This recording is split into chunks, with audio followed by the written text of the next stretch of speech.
এই যে রাস্তা, সেই রাস্তাতেই কিন্তু রাতের বেলায় 8:30 নাগাদ ঘটনাটি ঘটেছে।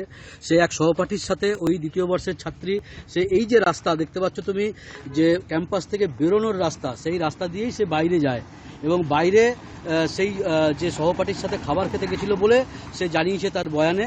এবং তারপর সেখানে বহিরাগত কিছু যুবকরা তাকে আটকায় এবং তারপর তার সাথে একজন যুবক ধর্ষণের তার সাথে ঘটনা ঘটে এবং তারপর তার মোবাইল ফোন আরেকজন যুবক কেড়ে নেয়, এমনটাই বয়ানে সে বলেছে। এবং তার বাবা মাও আমাদেরকে সে কথাই জানিয়েছে।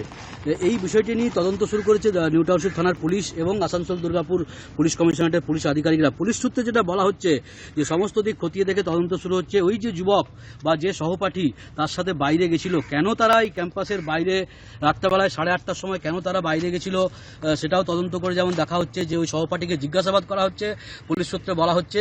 এবং বেশ কিছু তথ্য পুলিশও তদন্তে এগিয়ে এসছে বলে পুলিশ সূত্রে দাবি করা হচ্ছে। বলা হচ্ছে যে তারা ঘটনার তদন্ত শুরু করেছে এবং বেশ কিছু তথ্য তারাও পেয়েছে যে কেন ওই যুবকের সাথে এত রাত্রেবেলায় ক্যাম্পাসের বাইরে সে যায়, ওই যুবকের ভূমিকা কী ছিল, বহিরাগত যাদের কথা বলা হচ্ছে তাদের কি ভূমিকা ছিল, কারা অ্যাকচুয়াল ধর্ষণের এই ঘটনার সঙ্গে যুক্ত, সমস্ত দিক খতিয়ে দেখেই পুলিশ তদন্ত শুরু করেছে এবং পুলিশের কাছেও বেশ কিছু তথ্য উঠে এসছে।